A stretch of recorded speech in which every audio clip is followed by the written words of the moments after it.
JSK എന്ന ചിത്രത്തിന്റെ censoring വിവാദത്തിൽ റിവൈസിംഗ് കമ്മിറ്റിയുടെ തീരുമാനമടങ്ങിയ ഉത്തരവിന്റെ പകർപ്പ് ഹാജരാക്കാൻ നിർദ്ദേശം. സെൻസർ ബോർഡിനാണ് ഹൈക്കോടതി നിർദ്ദേശം നൽകിയത്. നിർമ്മാണ കമ്പനിയുടെ ഹർജി തിങ്കളാഴ്ചത്തേക്ക് മാറ്റി. വിവരങ്ങളുമായി രേഷ്മ ബാബു ചേരുന്നു. രേഷ്മ, JSK എന്ന സിനിമ, സുരേഷ് ഗോപി നായകനായിട്ടുള്ള സിനിമയുടെ പേരിനെ സംബന്ധിച്ചുള്ള പ്രശ്നമാണ് സെൻസർ ബോർഡ് ഉന്നയിച്ചത്. എന്തായാലും ഹൈക്കോടതി ഇക്കാര്യത്തിൽ ചോദിച്ചിരിക്കുന്നു. പേരിൽ എന്താണ് പ്രശ്നം?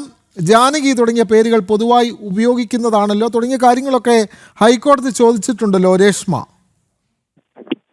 Vinod, Janaki versus state of Kerala ചിത്രത്തിന് സെൻസർ സർട്ടിഫിക്കറ്റ് നൽകുന്നത് വൈകിയത് ചൂണ്ടിക്കാട്ടിക്കൊണ്ടാണ് നിർമ്മാതാക്കൾ ഹൈക്കോടതിയിൽ ഹർജി നൽകിയത്. ഈ ഹർജി ഇന്ന് രണ്ടാമത് പരിഗണിച്ച സമയത്താണ് സെൻസർ ബോർഡിനോട് ഹൈക്കോടതി ചില ചോദ്യങ്ങൾ ഉന്നയിച്ചത്. ജാനകി എന്നുള്ള പേര് ഉപയോഗിക്കുന്നതിൽ എന്താണ് തെറ്റ്, എന്താണ് കുഴപ്പം? ജാനകി എന്നുള്ള പേര് പൊതുവായിട്ട് എല്ലായിടങ്ങളിലും ഉപയോഗിക്കുന്നതാണല്ലോ എന്നുള്ള ഒരു ചോദ്യമാണ് ജസ്റ്റിസ് N നഗരേഷിന്റെ ഭാഗത്തുനിന്നും ഉണ്ടായിട്ടുള്ളത്.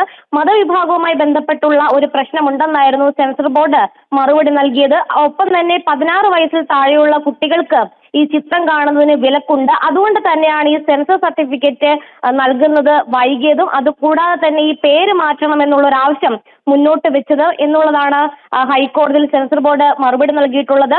ഒപ്പം തന്നെ ഹർജിക്കാർ, അതായത് ഈ നിർമ്മാണ കമ്പനിയോട് ഹൈക്കോടതി ചില ചോദ്യങ്ങൾ ഉന്നയിച്ചിട്ടുണ്ട്. അതായത് എന്തുകൊണ്ടാണ് റിവൈസിംഗ് കമ്മിറ്റി കാരണം കാണിക്കൽ നോട്ടീസ് നൽകിയതിനു ശേഷം അതിന് മറുപടി കൊടുക്കാതിരുന്നത്?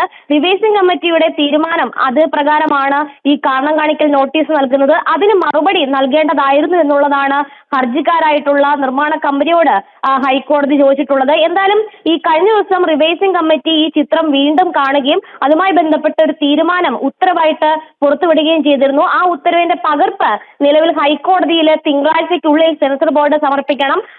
തിങ്കളാഴ്ചത്തേക്ക് ഈ ഹർജി ഹൈക്കോടതി വീണ്ടും പരിഗണിക്കും. എന്തായാലും ഈ ജാനകി എന്നുള്ള ഒരു പേര് അതിന് എന്താണ് കുഴപ്പമെന്നും അത് പൊതുവിടത്തിൽ സ്വാഭാവികമായിട്ട് ഉപയോഗിക്കുന്ന പേരാണ് എന്നുള്ള ഒരു പരാമർശമാണ് ഹൈക്കോടതിയുടെ ഭാഗത്തുനിന്നും ഉണ്ടായത്. അതോടൊപ്പം തന്നെ ഈ തീരുമാനം, റിവൈസിംഗ് കമ്മിറ്റിയുടെ തീരുമാനം അത് എപ്രകാരമായിരുന്നുവെന്നും അതിന്റെ ഉത്തരവിന്റെ പകർപ്പ് അത് ഹൈക്കോടതിക്ക് അറിയണം എന്നതിന്റെ അടിസ്ഥാനത്തിലുമാണ് ഇപ്പോൾ നിലവിൽ സിംഗിൾ ബെഞ്ച് ഈ ഹർജി തിങ്കളാഴ്ചത്തേക്ക് മാറ്റിയിരിക്കുന്നത്. തിങ്കളാഴ്ചയ്ക്കുള്ളിൽ സെൻസർ ബോർഡ് ഇതിന്റെ പകർപ്പ് ഹാജരാക്കാമെന്ന് ഉറപ്പ് നൽകുകയും ചെയ്തിട്ടുണ്ട്. വിനോദ്, സുരേഷ് ഗോപി നായകനായുള്ള JSK എന്ന സിനിമയുടെ പേരുമായി ബന്ധപ്പെട്ടുള്ള സെൻസർ ബോർഡിന്റെ തടസ്സവാദങ്ങളാണ് ഹൈക്കോടതിയിൽ അത് പരാതിയായി നിർമ്മാണ കമ്പനി ഉയർത്തിയത്. ഇതേ തുടർന്നാണ് ഈ ജാനകി എന്നുള്ള പേര് ഉപയോഗിക്കുന്നതിൽ എന്താണ് തെറ്റ്, എന്തായാലും റിവൈസിംഗ് കമ്മിറ്റിയുടെ റിപ്പോർട്ട് ഹാജരാക്കണമെന്നും കോടതി ആവശ്യപ്പെടുന്നു. തിങ്കളാഴ്ച ഈ കേസ് വീണ്ടും പരിഗണിക്കും. വിവരങ്ങൾ നൽകുകയായിരുന്നു കൊച്ചിയിൽ നിന്നും രേഷ്മ ബാബു.